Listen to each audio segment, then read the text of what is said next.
Hinamak na manugang. Kabanata 373.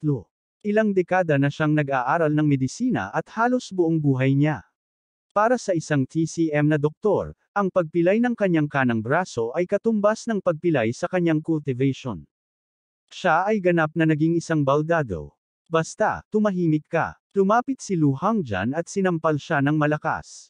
Siya ay umungal, lubos mong sinira ang reputasyon ng pamilya Lu at napilayan ang isang braso mo. Ito na ang awa ni Master Dixon. Pagkasabi noon ay naglabas siya ng ilang pilak na karayom at ikinaway ang kanyang kamay. Direkta niyang ipinasok ang mga ito sa kanang braso ni Lu Yongguo at pinutol ang kanyang mga meridian. Ang mukha ni Lu Yongguo ay agad na namilipit sa sakit, at ang kanyang kahabag-habag na alulong ay yumanig sa kalangitan.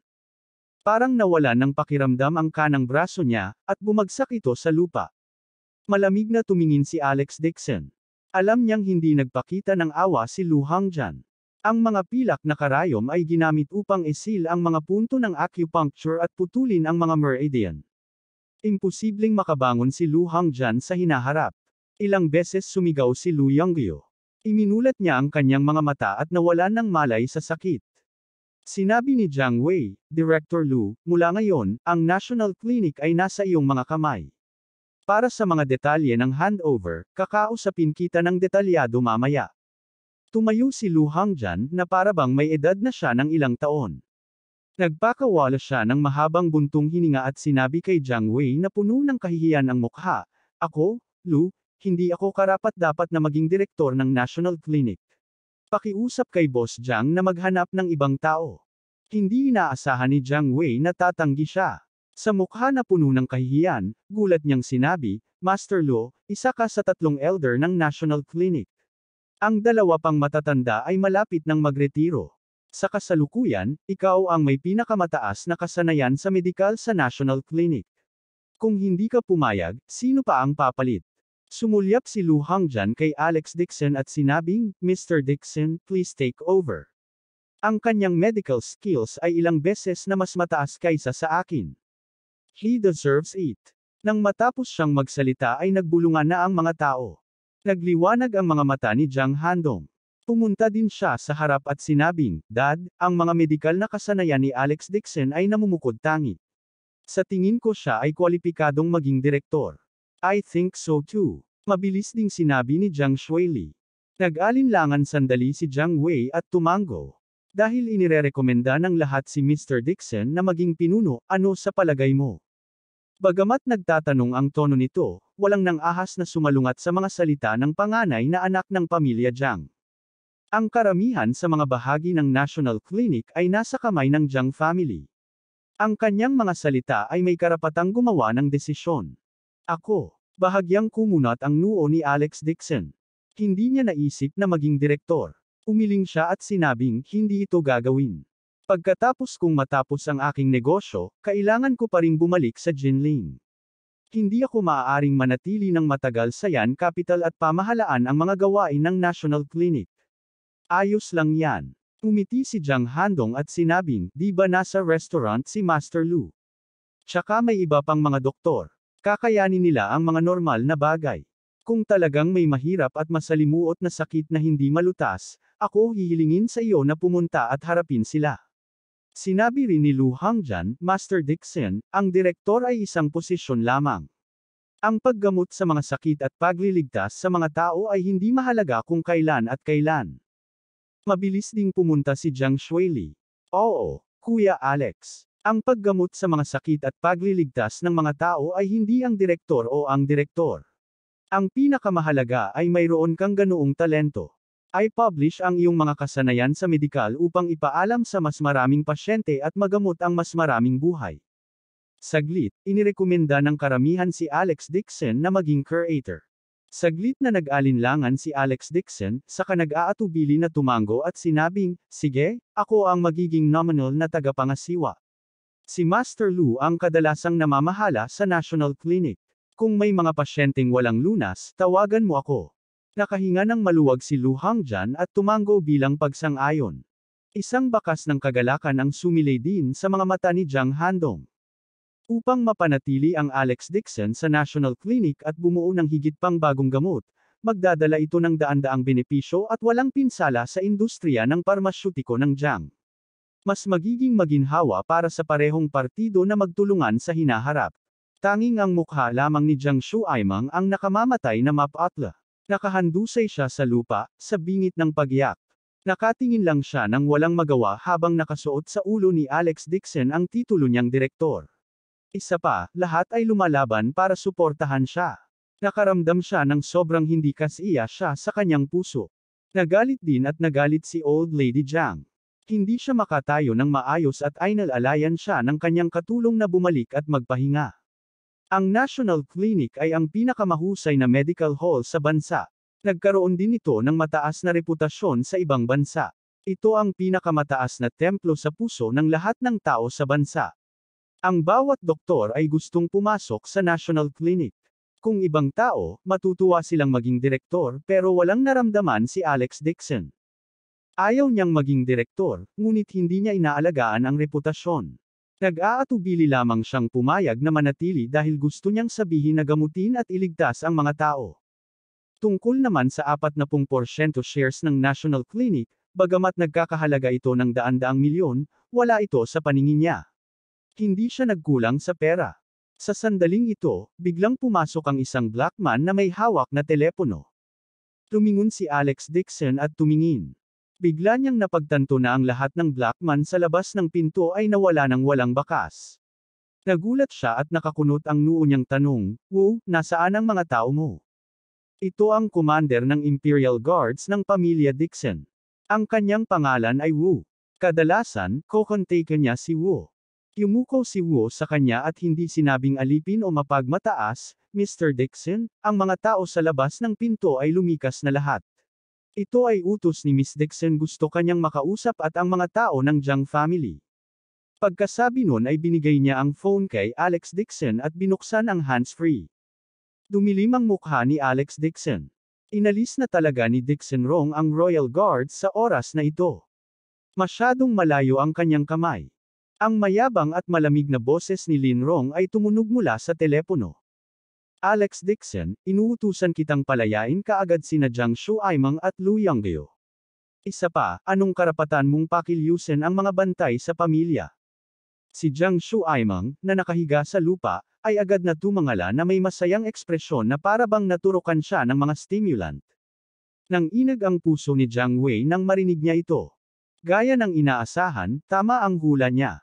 May kinalaman talaga si Alex Dixon sa Dixon family. Buti na lang at hindi niya ginamit ang kapangyarihan ng kanyang pamilya para mangbuli ng iba. Kung hindi, hindi siya haantong sa ganito. Malamig ang mga mata ni Alex Dixon habang sinasabi sa malamig na boses, "Binawi mo ba ang mga gwardya? Haha, hindi ka galing sa Dixon family. May pisngi ka pa bang bumalik at pakilyusin ang mga tanod? Sino ang nagbigay sa iyo ng karapatang gawin yun?" Sabi ni Lin Rong sa mapanuksong tono. Hindi niya binigyan ng anumang mukha si Alex Dixon sa harap ng mga miyembro ng pamilya Jiang. "Don't forget your identity. Do you really think you are important? Let me tell you, from today onwards, I already informed the guards. You can forget about transferring any resources from the Dixon family." Huminga ng malalim si Alex Dixon at tumingin kay Wu na may malungkot na mukha. Inihayag ni Wu ang isang kaguluhang ekspresyon at sinabi, "Mr. Dixon, iniutos ng mga nakatataas na mula ngayon, hindi mo na maaaring pakilyusin ang mga mapagkukunan ng pamilya Dixon. Sa makatuwid, ang lahat ng mga gwardya ay atras at hindi na makikinig sa iyong mga utos mula ngayon."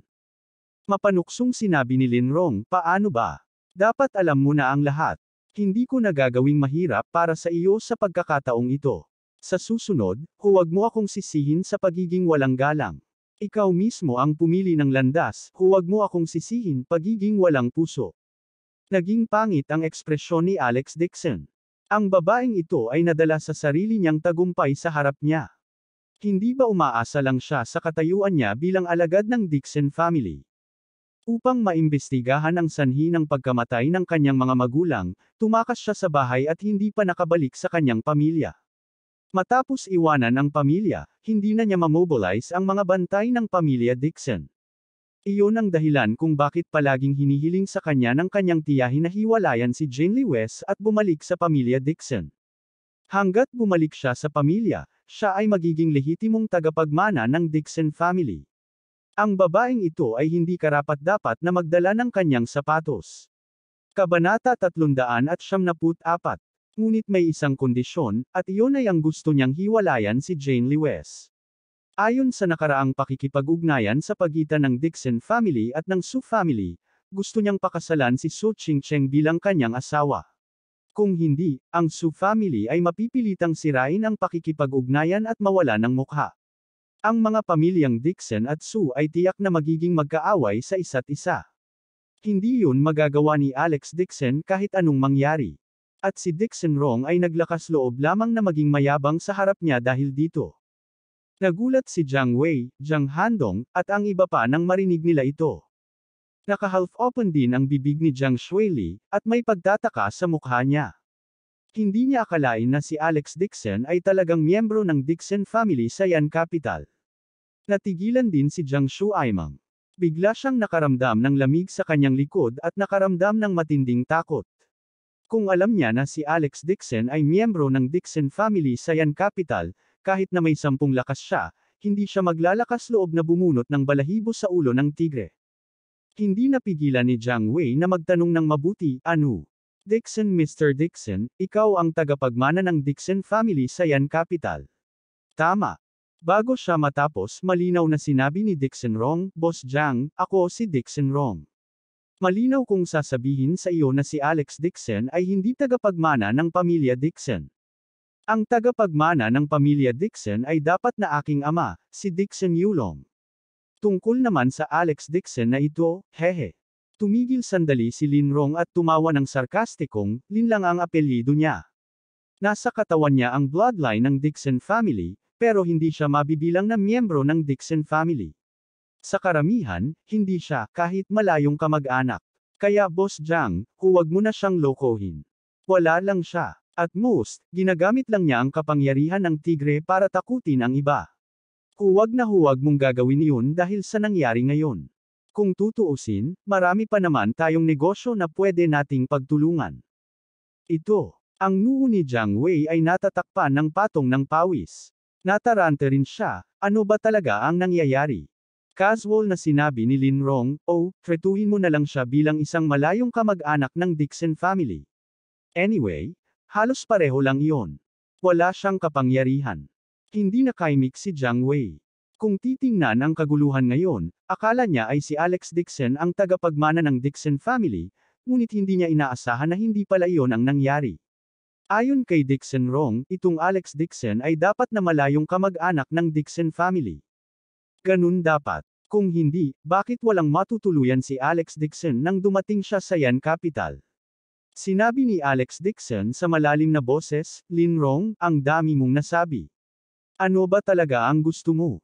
Malamig nang umuso si Lin Rong, gusto ko lang sabihin sa iyo, huwag mong gamitin ang kapangyarihan ng Dixon family para suportahan ang mukha mo sa Yan Capital. Huwag mawala ang mukha ng Dixon family natin. At hayaan mo na sina Jiang Shuaimang at Lu Yanggayo, kaagad. May kooperasyon pa ako kay Curator Jiang. Paano kung hindi ako pumayag? Umisi si Lin Rong at sinabing, Alex Dixon, anong karapatan mong makipagkasundo sa akin?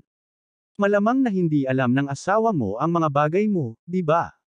Gusto mo bang tawagan ko at sabihin sa asawa mo ang tungkol sa mga bagay mo? Nanlamig ang mukha ni Alex Dixon.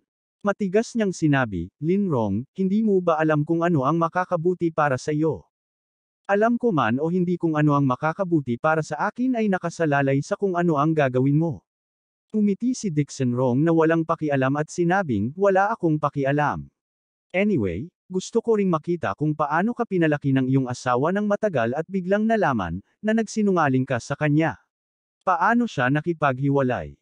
Nang matapos, ibinaba ni Dixon Rong ang telepono nang hindi nagbibigay sa kanya ng anumang paliwanag. Sa sobrang yabang niya ay hindi man lang niya ito binigyan ng pagkakataong magsalita. Napakapangit ng ekspresyon ni Alex Dixon habang mahigpit ang pagkakahawak sa kanyang telepono. Ang babaeng ito ay umaasa lamang sa kanya upang iwanan ang pamilya. Ngayon, sobrang yabang na talaga niya. Bang! Hindi na kinaya ng telepono. Dinurog ito ng palad ni Alex Dixon. Mabilis na sinabi ni Jiang Handong, "Alex, huminahon ka." Napatingin si Alex Dixon sa kanyang palad na may malamig na ekspresyon at nakitang naputol ang kanyang palad. Dumaloy ang dugo mula sa palad niya. "Alex, ibenda ko ang sugat mo." Sigaw ni Jiang Shuili at mabilis na kumuha ng panyo at naglakad palapit. Kinuha ni Alex Dixon ang panyo at casual na pinunasan ito ng ilang beses. Labis ang galit niya sa kanyang puso. Ngayon ay hindi alam ng pamilya ni Jane Lewis ang kanyang eksaktong pagkakakilanlan, kaya kinuha ni Dixon Rong ang puntong ito at nais siyang pagbabantaan. Nang makitang maayos ang relasyon nilang mag-asawa, gusto pa rin niyang humanap ng pagkakataon para maipaliwanag ito sa asawa. Ngunit kung sasali si Dixon Rong, tiyak na magbubunga ang usapin. Hindi sa banggitin ang diborsyo, marahil ang kanyang asawa ay hindi na muling maniniwala sa kanya sa buhay na ito. Si Jiang Shuaimeng, na nakaluhod sa lupa, ay biglang tumayo. Tumingon siya at sinabi kay Jiang Wei, "Kuya, narinig mo rin." Itong Dixon na lalaking ito ay sumampal sa mukha niya at nagpanggap na mataba. "Kung hihilingin mo sa kanya na mawala, ako pa rin ang magiging direktor ng aking national clinic.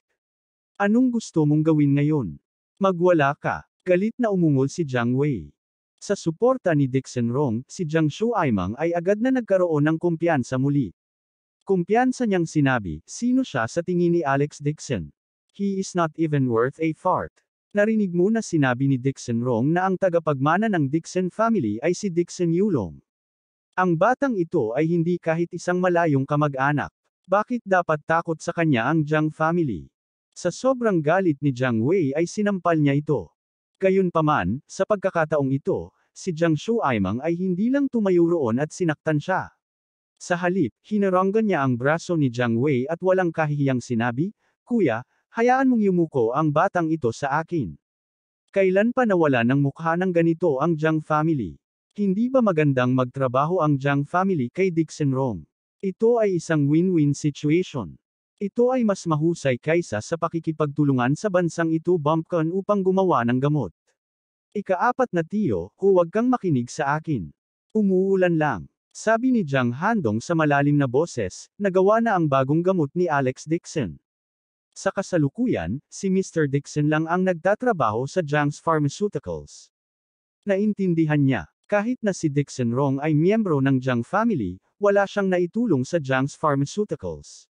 Tanging ang gamot na nasa kamay ni Alex Dixon ang naging susi sa pag-save ng Jiang's Pharmaceuticals.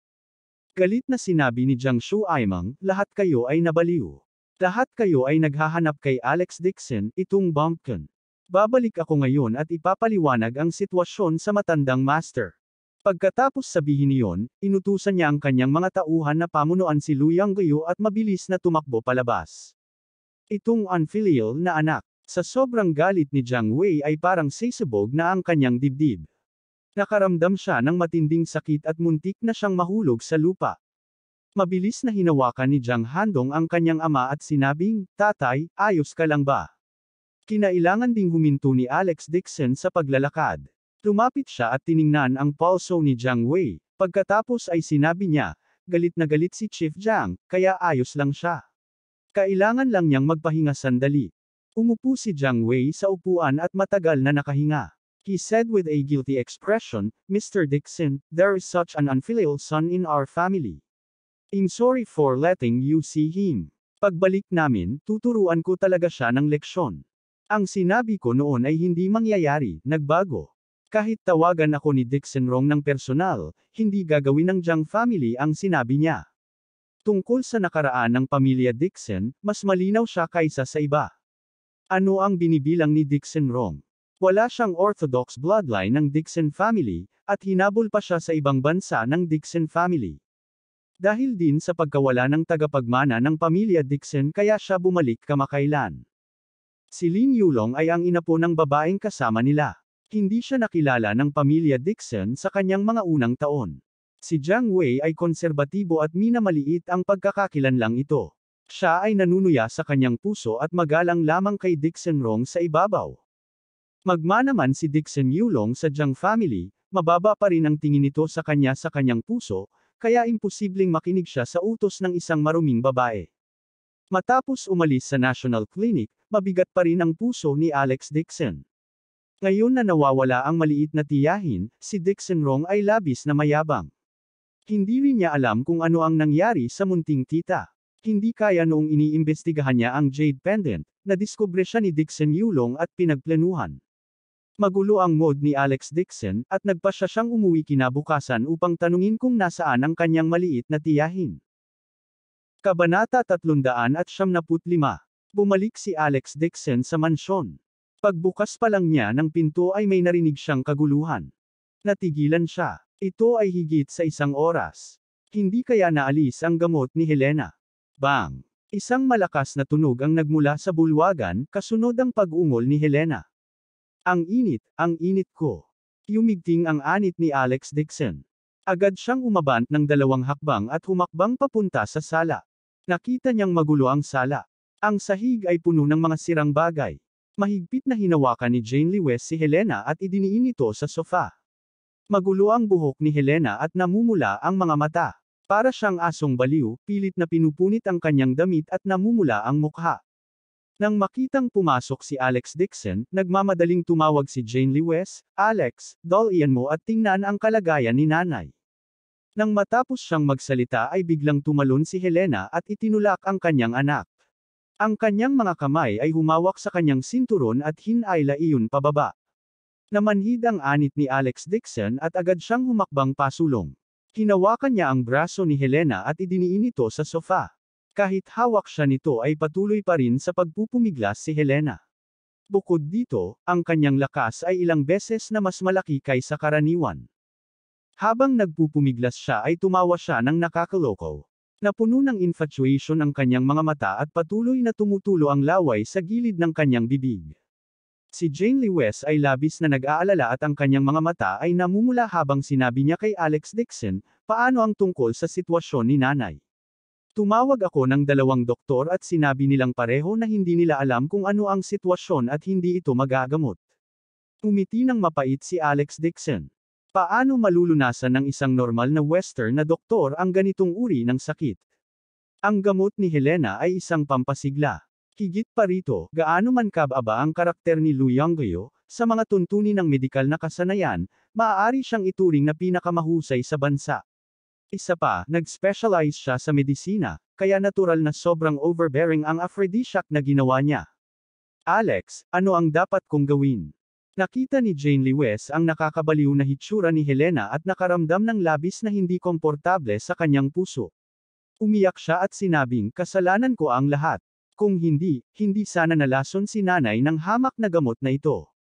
Sabi ni Alex Dixon, "May paraan talaga. Ito ay kaagad." Natuwa si Jane Lewis at agad na nagtanong, "Anong paraan?" Napangiti ng mapait si Alex Dixon at sinabing, "Nasaan si tatay? Tawagan mo si tatay at sabihing bumalik ka agad." "Bakit mo tinatawagan si dad?" Natigilan si Jane Lewis at namula agad ang mukha. Naiintindihan niya ang nangyayari.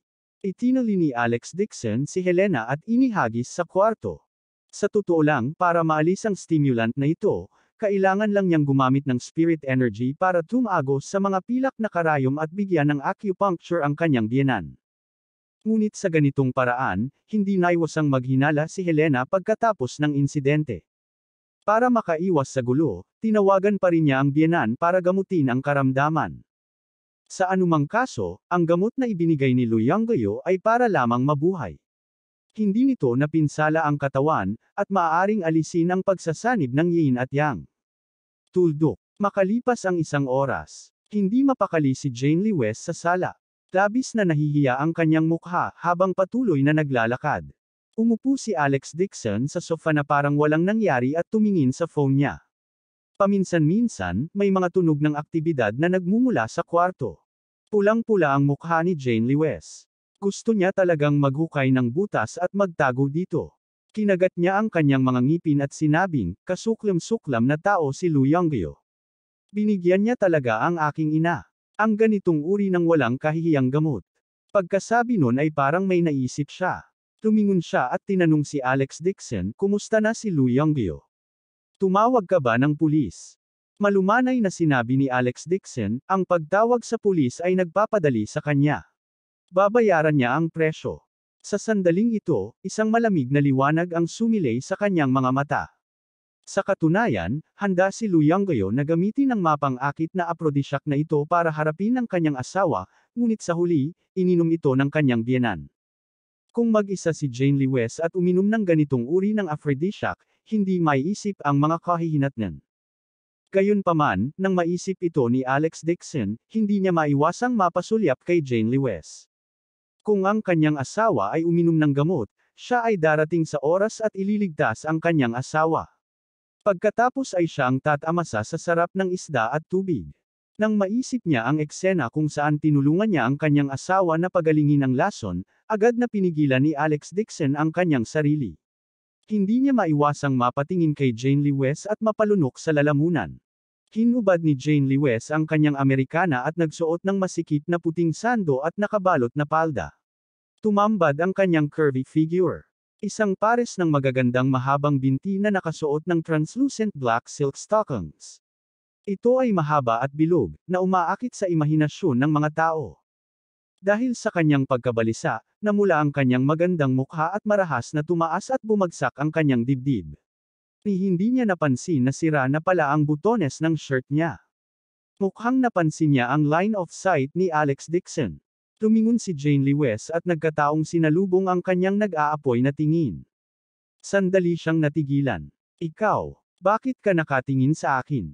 Ang maalab na titig na ito ay nagpainit ng kanyang katawan at nakaramdam ng kakaiba ang kanyang buong katawan. Mabilis na binawi ni Alex Dixon ang kanyang iniisip at umiling. Sinira ni Lu Hongjan ang kanang braso ni Lu Yonggayo at pinutol ang kanyang mga meridian. Si Lu Yonggayo ay naging lumpo na. Gayunpaman, umasa si Jiang Shuaimang sa suporta ni Dixon Rong upang makatakas kasama si Lu Yonggayo sa publiko. Maliwanag, wala siyang sinseridad sa pagsisisi. Para sa kanya, pansamantalang hindi niya nagawang pakilyusin ang Imperial Guards ng Dixon. Nagpakita ng malamig na liwanag ang mga mata ni Alex Dixon. Lin Rong. Siya ay marahil ang kanyang pinakamalaking hadlang kamakailan. Sa sandaling ito, huminto ang ingay sa kwarto. Bumukas ang pinto at ang biyenan, si Albert Lee West, ay lumabas na nanginginig ang mga paa, na nakahawak sa dingding. Ang kanyang mukha ay berde, at siya ay mukhang matagal na siyang nagtatrabaho. Lalong namula ang mukha ni Jane Lee West, ngunit kinagat niya pa rin ang bala at nagtanong, Tay, ayos lang ba si nanay?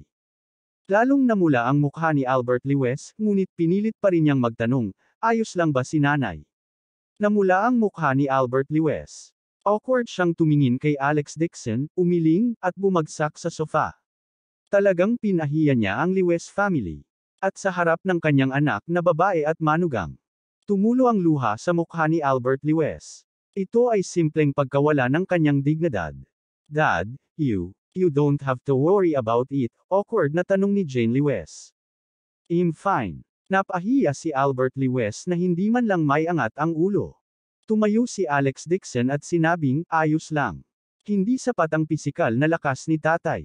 Pinainom ako noon ni tatay ng tonic sa bato. Makakainom na lang si tatay ng 2 panggu mamaya. Napakunot ang noo ni Jane Lee West at gulat na tanong, gusto ni tatay na inumin mo ang alak na pampapuno ng bato. Nanlamig din si Alex Dixon at namamanhid ang anit niya. O hindi, nakalimutan niya saglit ang bagay na ito, at talagang sinabi sa kanila ang tungkol sa kidney-nourishing wine. Walang nangyari sa pagitan nila ni Jane Lee West. Ano ang silbi ng pag-inom ng bagay na ito? Lalong namula ang magandang mukha ni Jane Lee West. Maging ang kanyang makatarungang leeg ay ganap na pula. Tumabi siya sa kanya at sinabi sa mahinang boses na may galit. Wow, Alex Dixon, hindi ko akalain na magiging ganito kapuno ang utak mo. To think na makakaisip ka ng ganitong bagay. I didn't. Si Alex Dixon ay mukhang walang magawa at sinabi sa mahinang boses, ipinainom ako ni Itay. Ininom mo lang dahil hiniling niya sayo. Galit na sabi ni Jane Lee West, sabihin mo sa akin, may balak ka bang makipagtalik pagkatapos uminom? Asawa, hindi ko talaga iniisip. Pare-parehas lang kayo. Galit na sabi ni Jane Lee West. Nang makitang maayos na ang kanyang mga magulang, tumalikod siya at umalis. Galit talaga siya. Hindi niya inaasahan na palihim na iinom ni Alex Dixon ang kidney replenishing wine. Ano ang sinusubukan niyang gawin sa kanya? Kabanata 376. Nang makitang tumakbo ang kanyang asawa, mabilis na nakahanap ng dahilan si Alex Dixon at lumabas ng sala. Kung sakaling manatili siya sa sala, mas nakaramdam ng awkward ang biyenan. Paglabas ng sala, nanlamig ang mukha ni Alex Dixon. Kinuha niya ang phone niya at tinawagan si Renan. Hiningi niya ang numero ng kapitan ng bodyguard. Sa pagkakataong ito, dumating si Renan sa Yan Capital, kaya natural na may kasama siyang 20 bodyguard. Ang pangalan ng kapitan ng bodyguard ay Chen Jiang. Dati siyang miyembro ng isang mercenary team sa ibang bansa sa loob ng 8 taon. Magaling siyang lumaban at may hawak siyang flying knife. Siyempre, si Chen Jiang ay isang ordinaryong mandirigma lamang. Kung ikukumpara sa kapitan ng Imperial Guards ng pamilya Dixon at isang cultivator tulad ni Uncle Lee, natural na mas mahina siya. Gayunpaman, ito ay higit pa sa sapat upang makitungo sa mga ordinaryong tao. Tinanggap ni Renan ang tawag ni Alex Dixon at agad na sumunod ng may paggalang. Desidido niyang hinayaan si Chen Jiang na magdala ng higit sa 10 bodyguard at maging subordinate ni Alex Dixon sa kanyang utos. Wala pang 20 minuto, nagdala si Chen Jiang ng 12 bodyguard at magalang na tumayo sa harap ni Alex Dixon, yumuko ang kanilang mga kamay at ibinaba ang kanilang mga ulo. Sinabi sa kanila ni Alex Dixon ang lahat at pagkatapos ay nagtanong, malinaw ba ang lahat? Naiintindihan ko. Itinaas ni Chen Jiang ang kanyang mga kamay patungo sa kanya at sumagot sa malalim na boses, talagang tatapusin ko ang misyon. Tumango si Alex Dixon at ikinaway ang kamay. Mahigit 100 figure ang tumalon sa dingding na parang mga espiritual na unggoy at naglaho. Tuldok, gabi na. Sa kalye ng libangan sa pasukan ng lugar ng trabaho, mayroong lahat ng uri ng KTV, mga bar. Sa isang pribadong silid sa isang karaoke room, lasing si Jiang Shuaimang habang niyayakap niya ang 2 magagandang babae na kasama niya. Bakas sa mukha niya ang pagiging masungit habang nagsasaya kasama ang 7 o 8 kaibigan niya sa kalsada. Hinawakan niya ang babae sa isang kamay at uminom ng isang malaking subo ng XO gamit ang isa. Sigaw niya sa microphone habang lasing siya. King ina ako ay mula sa Jiang family. Sino siya sa tingin ni Alex Dixon? Kailangan pa niyang lumuhad at yumuko sa harapan ko ng masunurin. Nag-echo ang grupo ng magkakaibigan. Kuya Jiang, please calm down. Nagkasundo na kayo ni Dixon Rong. Kailangan mo bang matakot sa batang ito? Kapag bumalik si Dixon Rong, siguradong matatakot siya to the point na maiihi siya at magsisigawan. Siya luluhod sa paanan ni Dixon Rong at hihingi ng awa.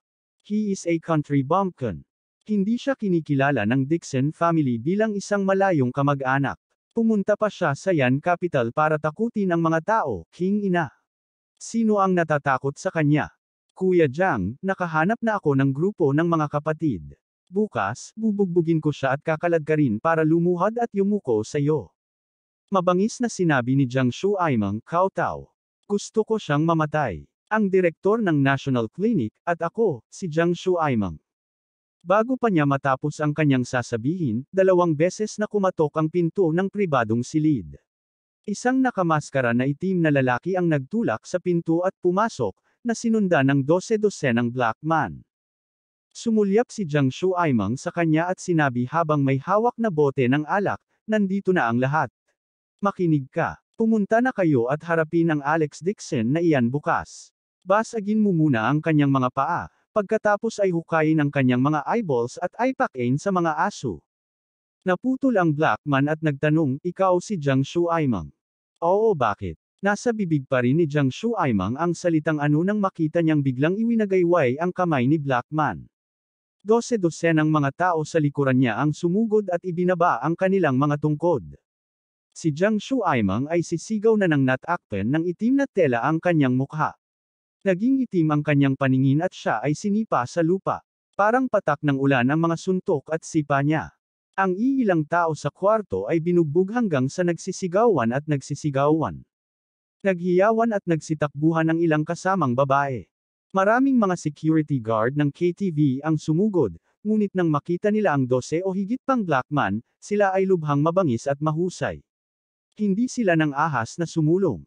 Si Jiang Shuaimang ay binugbog hanggang sa siya ay naparalisa sa lupa, nahihilo at nataranta. Kinaladkad siya nang may gumagamit ng sako na bag. Nataranta siya at sumigaw sa takot, "Huwag! Huwag kang pumatay. Anak ako ng Jiang family. Ibibigay ko sa iyo ang lahat ng gusto mo." Hindi siya pinansin ni Blackman at kinaladkad siya sa pintuan ng isa pang pribadong silid. Itinulak niya ang pinto at magalang na sinabi, "Sir, dinala ko na po ang tao." Pagkatapos sabihin niyon, sinipa niya ang tuhod ni Jiang Shuaimang at pinaluhod siya sa lupa. Pagkatapos ay hinubad niya ang gunny sack. Nagmamadaling tumangala si Jiang Shuaimang, ngunit napakadilim sa silid. Isang figure lang ang nakikita niya sa sofa na may baso ng alak at naka-cross legs. Alam niyang ito ang pinuno ng grupong ito ng mga tao. Mabilis siyang lumuhad sa lupa at buong lakas na yumuko. "Kuya, gusto mo ng pera di ba? Kahit magkano yan, please don't kill me." Napangiti ng masama ang figure sa sofa ngunit hindi ito umimik. Sinampal ng Blackman ang mukha ni Jiang Shuaimang at pinagalitan siya. Sabi ni Sir, bibitawan ka kung 250 beses kang yuko. Kowtow, 200 beses. Natigilan si Jiang Shuaimang at naging berde ang kanyang mukha. Kakaiba kung hindi siya kumatok hanggang sa dumudugo ang kanyang ulo. Nang siya ay nag-aalangan, inilabas ni Blackman ang kanyang punyal at sinaksak ito sa kanyang hita. Malamig niyang sabi, "Hindi mahalaga kung hindi ka kumatok. Ang patay na tao ay hindi kailangang yumuko." Napaungol si Jiang Shuaimang sa sakit. Siya ay natakot sa labas ng kanyang talino. Nagmamadali siyang sumigaw, "Ay kowtow, ay kowtow." Pagkasabi niyon ay mabilis siyang humiga sa lupa at yumuko sa figure. Marmol ang sahig. Isa-isang yumuko si Jiang Shuaimang. Bago pa man siya nakakawtaw ng 20 beses ay nabasag na ang kanyang ulo at tumutulo ang dugo mula rito. Napangiwi siya sa sakit at gustong kumalma ng konti. Bigla siyang nakaramdam ng pananakit sa braso at muling sinaksak ni Blackman. Ang grupong ito ng mga tao ay malupit at walang awa. Pumapatay sila nang hindi kumukurap. Si Jiang Shuaimang ay natakot sa kanyang talino. Mabilis niyang ibinagsak ang sarili sa lupa at buong lakas na yumuko. Mahigit 100 ulo ang bumagsak sa lupa. Dumaloy ang dugo mula sa noo ni Jiang Shuaimang na parang fountain. Ang kanyang mukha ay puno ng dugo, at ang kanyang ulo ay napakasakit na hindi niya ito maiangat. Bumagsak siya sa lupa, pagod. Parang bukol ng paste ang utak niya. "Hindi pa ako tapos." Malamig na saway ni Blackman at tumingin sa katabi niya. Ang dalawang malalakas na lalaki ay agad na pumunta sa harap at pinindot ang ulo ni Jiang Shuaimang, pagkatapos ay malakas na ibinagsak siya sa lupa. Ang ulo ni Jiang Shuaimang ay tumama sa marmol na sahig ng malakas, at napasigaw siya sa sakit. Gayunpaman, hindi bumitaw ang dalawang malalakas na lalaki. Hinawakan siya ng mga ito at paulit-ulit na yumuko. Sa oras na ang 250 ulo ay natamba, si Jiang Shuaimang ay bumagsak na sa isang patay na aso. Mahina ang kanyang hininga, at ang kanyang mukha ay puno ng dugo. Sa oras na ito, dahan-daang tumayo ang figure sa sofa at lumabas mula sa mga anino. Nanliit ang mga mag-aaral ni Jiang Shuaimang habang nakatitig sa taong ito. "Ikaw." Ang lalaking nag-walk out ay si Alex Dixon.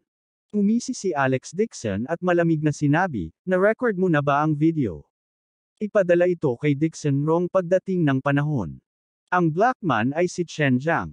Yumuko siya at sinabing, "Naitala ko na ang lahat.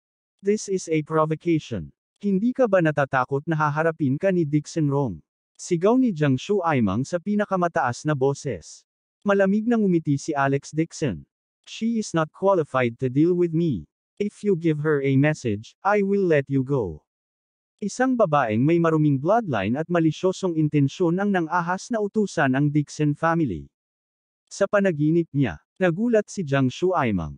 Hindi niya akalain na kahit si Dixon Rong ay hindi siya kayang pigilan. Nagmamadali siyang humiga sa lupa at sinabing, "Master Dixon, patawarin mo ako. Nagkamali ako." Malamig ang mukha ni Alex Dixon. Direkta niyang tinapakan si Jiang Shuaimang at humakbang palabas ng KTV. Kinatok niya ang ulo niya kanina lang. Hindi niya ito ni-record ng malinaw. Hayaan mo siyang yumuko ulit. Natakot si Jiang Shuaimang kaya naging berde ang kanyang mukha.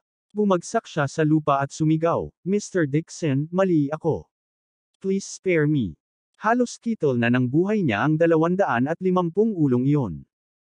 Kung kailangan niyang gawin ito muli, mawawalan siya ng buhay. Tuldok. Sa kalagitnaan ng gabi, nakatayo si Dixon Rong sa harap ng bintana ng gusali ng San Francisco at tiningnan ang video na ipinadala. Sa sobrang galit niya ay naging berde ang mukha niya. Nasa huling hininga na si Jiang Shuaimang. May hawak siya at patuloy na nakayuko. Puno ng dugo ang ulo niya. Habang siya ay yumuko, lumuhad siya sa lupa na may mahabang mukha at sinabing, Dixon. Miss Dixon, pinadalhan ako ni Mr. Dixon ng mensahe sa iyo. Siya. Sinabi niya iyon hanggat siya ay nasa Dixon family, kailangan mong lumuhad sa kanyang paanan at hindi nababangon sa natitirang bahagi ng iyong buhay. Abangan ang susunod na kabanata.